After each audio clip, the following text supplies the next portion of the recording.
Yeah, it ain't happening, folks. Andrew, Philip, we're the Serious Brothers, and hyperinflation's not on the menu. Luckily, that's a good thing. Yeah, everybody's talking about it. Everybody's saying hyperinflation's coming. You know, the dollar's going to nothing. You know. Doom. Yeah. We're about to see a tsunami of inflation. No, it's not good. No, inflation is happening. But it is not hyperinflation. Inflation is definitely happening, but I think the big thing with hyperinflation is a death spiral. Yes. Like when you're, there's no exact definition, but it's generally thought as about 50%. Your currency loses 50% of its value in a month. It's basically a month. You're done. You can't. What you have on January 1st is not the same as January 30th. It's not even a matter of just like your currency is losing value each month, or the Fed or the central bank is printing too much currency. It becomes a self-fulfilling prophecy. People expect the price to just be skyrocketing every month, and they just demand it, and people lose faith in the currency. The psychology. The sovereign can no longer back the currency because people don't have any faith in it, and it's generally, oftentimes, it's at the end of a regime. Like it's when a country is being conquered or completely collapsing. The most common example that people give by far is the Weimar Republic. Partly because of what that led to, yeah, which was a pretty big event in world history. Yeah, something, I can't remember the specifics, but during World War I, the German government printed a lot of money because they were fighting this relatively important large-scale war that encompassed a large portion of the world, thus the World War I. Just a little bit. The war to end all wars. During the war, the currency lost about half of its value, and it continued to lose value after the Treaty of Versailles, after Germany kind of got wrecked in that treaty.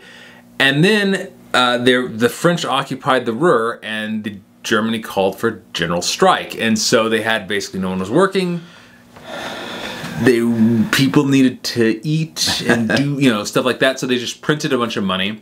They went, and it spiraled out of control. This was in large part they were protesting their reparations payments for the war, and once it got started, it went just worse and worse and worse and worse and worse. And remember, no one's really, I mean, huge amounts of the population just are not working. They're on strike. It's printing money with no production. So it just skyrocketed, and by the end it was like 4.2 trillion marks was equal to $1. Now, what everybody talks about is the printing of the money. People never really talk about the fact that the production stopped too. Now, the printing of the money was important. They lost half of the value of the currency during the war. Another example would be the Confederacy. During the Civil War, they printed a lot of money, but the currency really started to just completely collapse when, Sherman was marching to the sea, burning cities down and things like that. That kind of ended their ability to, produce anything, in which case the Confederate currency just collapsed. Well, the country did too. Yeah, the country or whatever. Yeah, whatever you want to call it. We're not getting into Civil War stuff here. Well, two more recent examples that have happened. Venezuela, people know about that one. A corrupt country that just printed away all their money. Zimbabwe, similar things. Countries that are basically regimes that are collapsing. Huge amounts of unemployment. I mean, there are no production estimates that 90+% of Zimbabwe's population, when it had hyperinflation, was unemployed. Of course, there's a lot of people working in the gray economy, the black economy, street vendors and stuff like that, but very little production. Venezuela had similar issues, and when you have a combination of massive currency printing and no production, and that kind of leads to itself. They need to print more currency to pay people to buy stuff, but there's no production. And in addition to that, you have just people expecting the currency, they're losing faith in the currency itself. Are we seeing that in the United States, the most powerful government that has ever existed in the history of the world? No. I mean, no, it's not going to happen. We're losing some faith. People are becoming more polarized, more partisan. The currency certainly has lost value. We did a video on it. You should check it out. Some people have been posting this chart of M1, which is it's this thing. The amount of money that's in circulation. This looks artificially high because they changed the accounting rules, and it basically made savings accounts look like checking accounts, and so all of a sudden money just skyrocketed, and they happened to do that during the beginning of the pandemic. That being said, here's M3, which includes all sorts of different savings accounts, checking accounts, things like that. CDs, bonds, etc. And it's gone up a lot. So, you know, it's 30% plus. The currency is depreciating, the currency is inflating, but hyperinflation requires complete loss of faith in really the government, the entire country. Like, and well, and on top of that, no production or very little production. Little production, which we had decreased production, but that production is starting to ramp back up. The U.S. economy is still a beast. I mean, it's not gonna disappear. Yeah, it doesn't overnight. feel like that, but if you go to many other places in the world where unemployment is 25%, or you know their GDP is the size of Rhode Island, I mean, they look at the United States. California is what, like the 5th biggest economy in the world, or something like that. It's something like that. Like, and California's not doing well in the video, but at the same time, it's still a beast. Well, and that's 1 out of 50 of these states. So there's a lot of production behind this. You know, there's a lot of people who have, it's the reserve currency for a reason. Everybody has faith in it because it's the reserve, or had faith in it because the reserve currency. It's not going to lose that faith overnight. So many contracts, 30-year contracts, 100-year contracts are based off of the dollar because they have faith in the longevity of it. That's waning, but it's not going to disappear like that. Even if the Fed starts printing crazy amounts of money, it's like, okay, well it's not worth starts to. You're right. Yeah. But it's not going to lose faith overnight. It's going to lose some of its faith. If we lose the reserve currency status of the world, or it starts to reduce and China starts taking part of it, or if we lose the petrodollar falls apart, which basically agreement between Saudi Arabia and the United States, where all oil contracts are sold in dollars, yes, that will hurt even more. The dollar could, but I mean, there are countries that are having 30, 40, 50% inflation per year. And that is not hyperinflation. It's more like that is extreme inflation. That's terrible. You're seeing that in places like Iran, for example. But you're not seeing that. But even that is not hyperinflation. A country can survive with that. Yes. Hyperinflation is a death spiral. The 1970s, the United States saw 10, 15% inflation.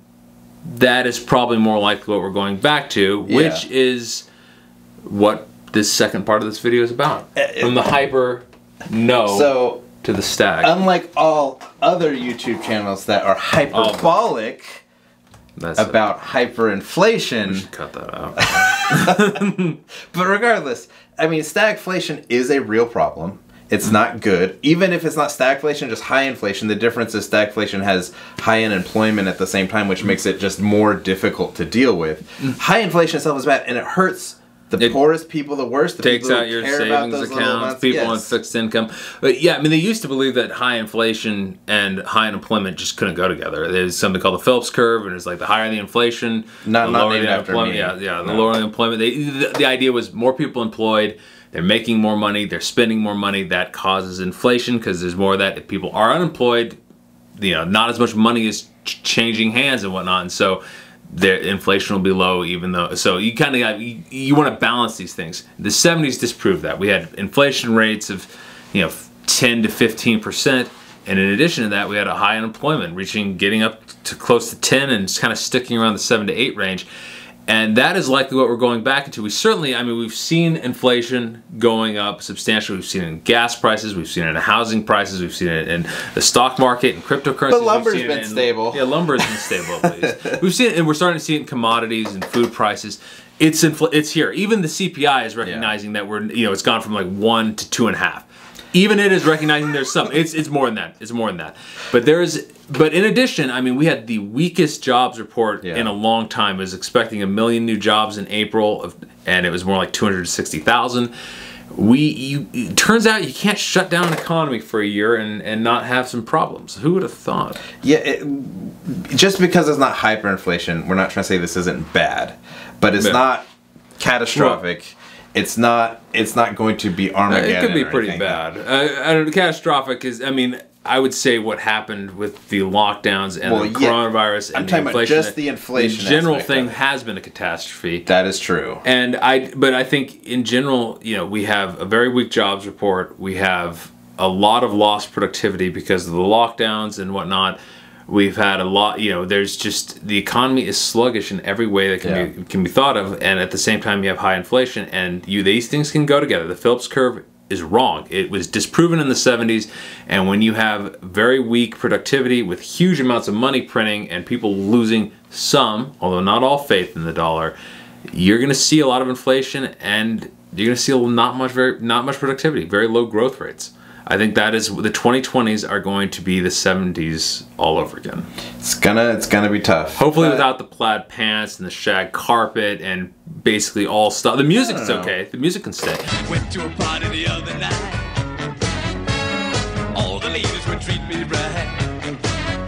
But the I say we bring it all. No, not the Just disco. bring it The disco, no, not the disco. I say bring on the shag. Bring on all of it. Let's just go back in time and we'll just have kind of a hangover decade. We'll just deal with it that way. So, I mean, I guess that's optimism in these days. I mean, this is probably one of the most optimistic YouTube videos you've seen in a while. That it's going to be bad. It's going to be bad. It's going to suck. Bad. Yes, but it's not going to be the apocalypse. But what should hyperinflate is that subscribe button, which will hyperinflate the subscriber numbers to hyperinflate the knowledge that you will gain from our YouTube channel. That one works right there. Hit the like button to subscribe to the channel. We appreciate you guys watching, and we'll see you on the next one.